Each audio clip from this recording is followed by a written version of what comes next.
Hello everyone. I know I haven't been on in a while, but been a little busy. But I wanted to come on today with my bi-weekly farm share recipes. I think in this last farm share we got a lot of onions and alliums. Alliums are everything in the onion family. So this week we got leeks, we got scallions, which look to be the red onion kind. We got, last week we got leeks and scallions. So what I wanted to bring you to do today, because these things have a tendency to go bad, or we forget that they're in there, and we look up and they've gone bad and we feel bad because we've wasted food. So one thing I try to do when I get fresh alliums, and I got a lot of them, and I still had leeks left from 2 weeks ago, I start to make what I call like an allium jam. It's caramelized alliums. And again, alliums is just a name for everything in the onion family, and they all caramelize well. Is onions, garlic, gotta use a little olive oil in my hot pan, and a little grapeseed oil to keep it from burning too quickly. You can use butter in this, but caramelization is going to take a little bit of time, so I use something that won't burn, okay? Something that tastes good but won't burn. I had some shallots I got from the farmer's market, and all you're doing is slicing these, because when you cook them, they're going to break down. Okay, we're gonna cook them, and they're gonna cook for a while, because you want to get this caramelized brown color. So as you can see, all I'm doing, keeping my fingers out the way, slicing these up, put them in the pan. Just cut these up a little more. I got my leeks. I love leeks. They caramelize very nicely. And to clean leeks, you just want to split them down the middle and make sure you get all the gritty sand. It's like leeks tend to pick up all the earth that's around them and carry it with them, and they grow with that earth inside them. So you want to clean that out so you don't have a gritty jam. And here I use some of the tops and all of the bottoms of the leeks. And again, you're just slicing it up. Remember, when you're slicing, keep your fingers out the way. This is a really sharp knife. I don't want to cut myself. Ooh. That one slid out of the way.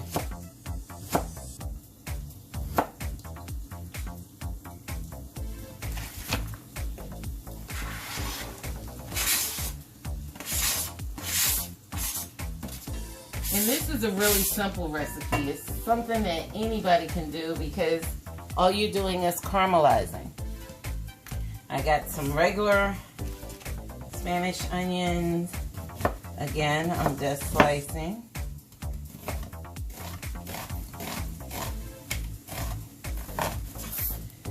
And I'm going to just slice them.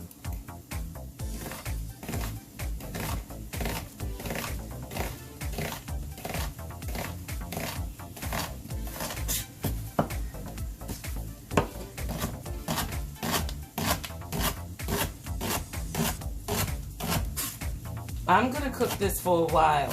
A lot of recipes will tell you that you're going to try to slice them as thin as possible. Yes, you want to slice them thin, but I am not trying to make razor cuts. I'm just trying to slice it up.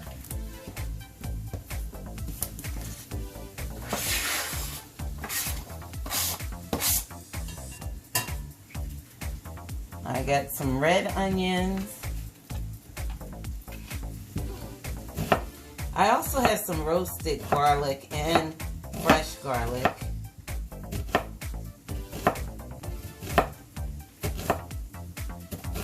The roasted garlic is really easy. All you're doing is putting the garlic in the oven as a whole clove and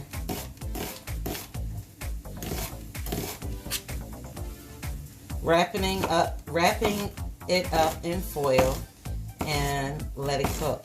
I like to do that when I'm cooking something else so I don't waste energy.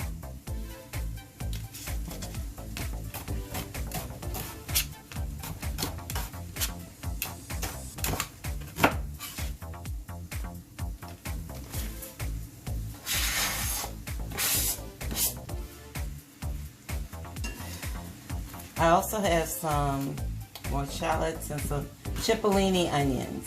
They are a sweet little onion, and again, they're little, so I'm just slicing them. Add some extra sweetness to the caramelization.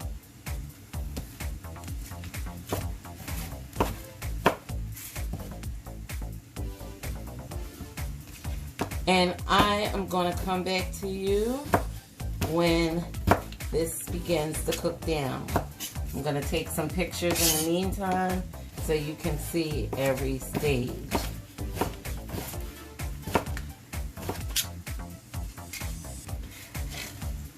But this is beginning to smell really good.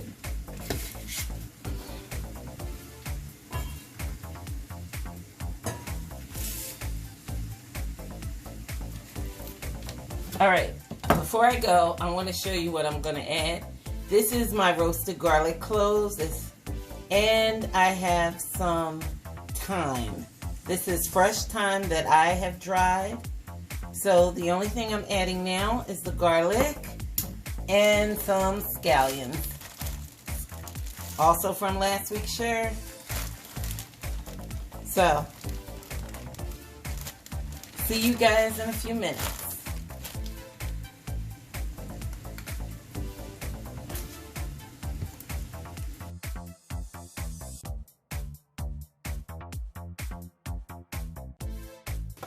Just wanted to let you see how many onions or different kinds of alliums are actually in the pan.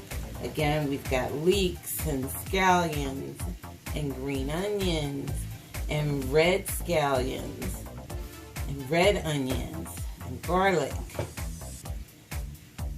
And this is the raw garlic I put in to cook. Because the roasted garlic has already been cooked, I don't want to overcook it. It's already sweet, so it's just adding, I put about 3 cloves in here. And as you can see, some of the onions are beginning to sweat. And this is going to cook down quite a bit. So I will come back to you when it's cooked down some more. Ooh.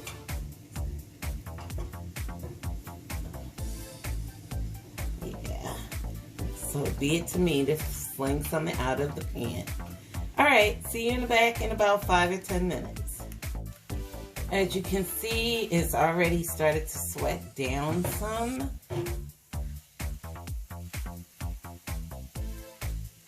Now, some people would add like sweeteners, sugar, or something like that to make it go quicker, caramelize faster. I don't do that. I would rather just cook them down slowly. My flame is on a low flame so that I don't burn anything, because I just want to develop the flavor. I don't want it to cook too fast. Slow cooking here. So far, this is only grapeseed oil, olive oil, and my allium. we'll check back in about 5 more minutes and see where we are. As you can see, it's already cooked down, so it's down farther in the pan than it was before. See you in about 10 minutes.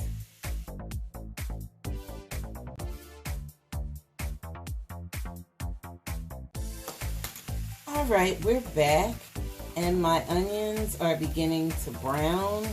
I don't know how well you can see that, but you want to start stirring because we're getting a little brown bits.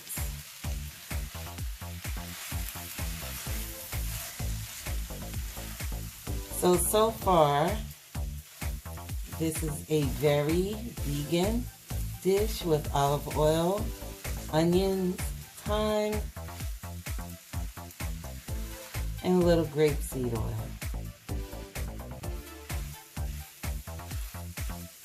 Now, some folks would let this kind of caramelize to the pan and would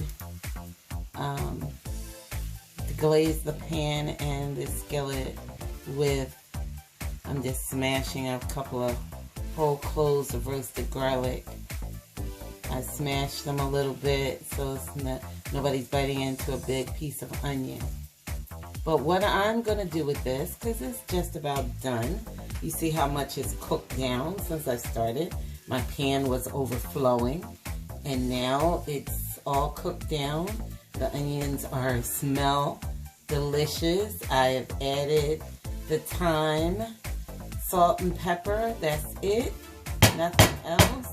So this is pure onion or pure allium flavor with a little bit of caramelization. It's gotten brown. I don't know if you can see those onions. And I'm going to come back to you in 5 minutes because I'm going to let this brown a little bit more. And we're going to put it in a fancy jar. What I like to do with this every once in a while is give it to someone. And when we come back, we'll talk about what to actually do with all this caramelized goodness. Okay, I'm back. And what I'm doing is I'm going to put some in a nice little mason jar so that it could go in the refrigerator. I've washed, after I bought the jar, I washed and sterilized it because we don't want any bacteria in the jar. So I'm going to fill this. And normally what I would do, fill in the spaces, is give this to a friend. Now, what are you going to do with all these caramelized onions? Well, I'll tell you what I do with them is I actually use them in my cooking. It is a ton. I'm just wiping off the lid with a paper towel, clean paper towel. So, there's the jar. And if you want to look in there, looks like a nice little jam. I'm gonna put it in a nice little jar so that if I'm keeping it for myself, I would just put it in a Tupperware container or a bigger jar, so that I would give this away. Think about all the vegetables that would taste delicious with caramelized onions or caramelized alliums. I make a caramelized onion and string beans at Thanksgiving. I got that recipe from an old boss of mine, that she made that every year for her family. I use caramelized onions and potatoes. Now you don't have to worry about the potatoes taking too long to cook and your onions burning. You can add it at the end and it's very flavorful. And just heat up after your potatoes are done. You heat up the jam and you have onions and potatoes. There is a classic caramelized onion tart. I learned that when I was in cooking school. It is delicious. There's no cheese in it. It's just a custard with caramelized alliums. So there's a lot you can do with this. Again, caramelized onions in a jar. You'll always have it available for you. Have a good day.